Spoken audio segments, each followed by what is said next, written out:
Hello friends, Umiya ફૂડમાં તમારું સ્વાગત છે। તો આજે આપણે બનાવીશું સરસ મજાના કેક બોલ્સ। તો જુઓ અંદરથી કેટલા સરસ જાળીદાર બને છે, તમે નજીકથી જોશો તો ખબર પડશે। જુઓ, અને એકદમ સ્પંજી એવા આપણા બને છે, અને બાળકોને તો જોઈને જ આ રીતે બનાવશું એટલે ખાવાની મજા પડી જશે। તો ચાલો શરૂ કરીએ। આપણે રેસીપી બનાવવાનું શરૂ કરીએ। તો આપણે અડધો કપ રવો લીધો છે। તો મેં જેની સોજી આવે છે ને એ લીધી છે, તમારે મોટી હોય તો એ પણ લઈ શકો। તો આપણું માપ એક્ઝેક્ટ લેવાનું પરફેક્ટ, એટલે આપણી સરસ આપણી રેસીપી તૈયાર થાય। અડધા કપ રવા સામે આપણે 1/4 કપ એટલે પા કપ આપણે ખાંડ લીધી છે, એડ કરી દઈશું। હવે આને આપણે સરસ પીસી લેવાનું છે, એટલે તમારે મોટી સોજી છે તો પણ પીસાઈ જશે, એટલે પીસવાનું છે એટલે ગમે તે સોજી લેશે ને તો પણ ચાલશે, ને પીસી લઈશું।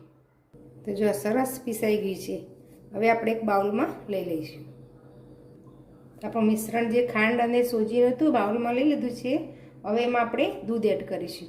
તો આપણે થોડું દૂધ એડ કરતા જવાનું અને મિક્સ કરવાનું।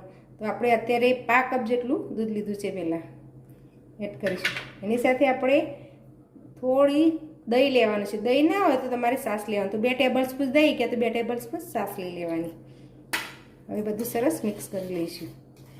જો તમારે વિનેગર એડ કરવું હોય તો તમે વિનેગર પણ એડ કરી શકો, પણ મેં એની જગ્યાએ છાશ લીધી છે। બધાના ઘરમાં વિનેગર હોતું નથી, મેં છાશ લીધી છે। દહીં હોય તો દહીં પણ લઈ શકો। તો આ રીતે સરસ મિક્સ કરી લેવાનું। હવે સોજી છે એટલે આપણે થોડી વાર રહેવા દેવાનું। હજી તો આ રીતે કઠણ છે, આપણે થોડું પછી જેમ જોઈશે એમ આપણે દૂધ એડ કરીશું। હવે આ મિક્સ થઈ ગયું છે। હવે ઢાંકણ ઢાંકી અને એને આપણે 10 મિનિટ રેસ્ટ આપીશું, પછી આપણે બીજી વસ્તુ એડ કરીશું। તો સોજી રેસ્ટમાં છે, ફૂલે સોજી ત્યાં સુધી આપણે અપ્પમ પેન લીધી છે, એને આપણે ગ્રીસ કરી લઈશું। તો હું નાના બનાવું છું એટલે આ રીતે અપ્પમ પેનમાં બનાવું છું। તમારે જો ઇડલી કુકરમાં બનાવવું હોય ને તો એમાં પણ બની શકે, ક્યાં તો પછી કોઈ પણ પ્લેટમાં કે કેક મોડમાં બનાવવું હોય ને તો પણ બનાવી શકાય। આ રીતે બનાવશો તો દેખાવ પણ સરસ આવશે અને છોકરાઓને ખાવાની પણ મજા પડશે। તો આ રીતે અપ્પમ પેનને આપણે ગ્રીસ કરી લઈશું, એ સરળતાથી અનમોલ થઈ જાય। હવે આપણે આ રીતનો કોઈ પણ એક તવો લેવાનો, એને આપણે ગરમ કરવા મૂકી દેવાનો। તો એકદમ સ્લો ગેસ પર એને ગરમ કરવા મૂકી દેવાનો, એટલે સરસ ગરમ થઈ જાય પછી એના પર આપણે અપ્પમ પેન મૂકવાની છે। ડાયરેક્ટ મૂકીશું ને તો નીચે દાજી જશે અને બરાબર ચડશે નહીં, આપણે જે બનાવી છે આપણે રેસીપી એ। તો આ રીતે અપ્પમ પેન મૂકશું ને તો સરસ આપણું તૈયાર થશે। 10 મિનિટ થઈ ગઈ છે, જો બેટર ઘટ થઈ ગયું છે, સૂજીને આપણું બધું જે દૂધ એડ કરેલું ને ઓબ્ઝર્વ કરી લીધું છે। હવે આપણે બીજી સામગ્રી એડ કરીશું। હવે એક આ રીતની આપણે જાળી એડ કરી દઈશું। એમાં આપણે 1/2 ટેબલ સ્પૂન આપણે કસ્ટર્ડ પાવડર લીધો છે, એ એડ કરી દઈશું। જો તો કસ્ટર્ડ પાવડર ના હોય તો એની જગ્યાએ કોર્નફ્લોર લેવો હોય તો એ લઈ શકો, પણ આપણે આ વેનીલા ફ્લેવરનું લીધું છે એટલે આપણે કોઈ પણ ફ્લેવર અંદર એડ નહીં કરીએ। અને તમે કોર્નફ્લોર લો ને તો તમારે જો ચોકલેટ ફ્લેવર કે પછી વેનીલા ફ્લેવર એડ કરવું હોય તો એડ કરી દેવાનું। 1/2 ટીસ્પૂન બેકિંગ પાવડર લીધું છે, અને 1 ચપટી જેટલા જ બેકિંગ સોડા, 1/4 ટીસ્પૂન હોય એનાથી અડધા આપણે બેકિંગ સોડા લીધા છે, અને 1 ચપટી જેટલું જ મીઠું એડ કરીશું। હવે બધું સરસ ચાળી લેવાનું।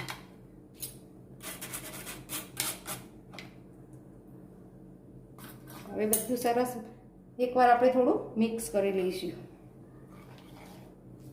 હવે જેમ જોયું એમ આપણે દૂધ એડ કરીશું। આપણે 1 ટેબલ સ્પૂન તેલ લઈશું। તમારે જો ઘી એડ કરવું હોય તો ઘી પણ એડ કરી શકાય, પણ તેલ લો તો કોઈ પણ ફ્લેવર વગરનું લેવાનું। સિંગ તેલ કે પછી સરસ્યું કે એવું નહીં લેવાનું, જે ફ્લેવર વગરનો તેલ આવે છે ને એ લેવાનું।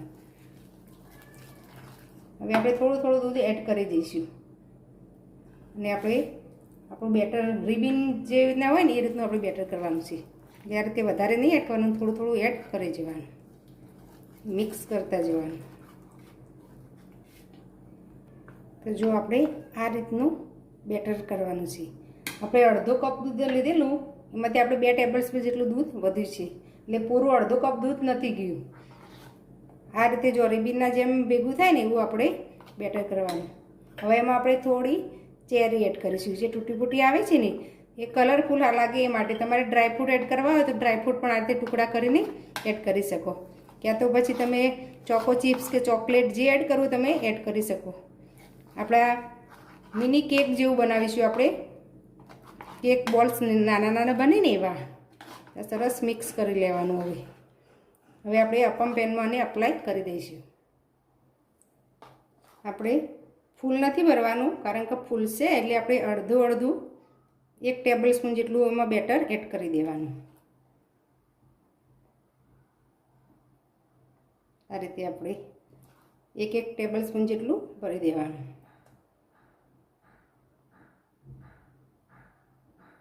બધામાં એડ કરીશું. હવે આપણે થોડું ટેપ કરી લેવાનું.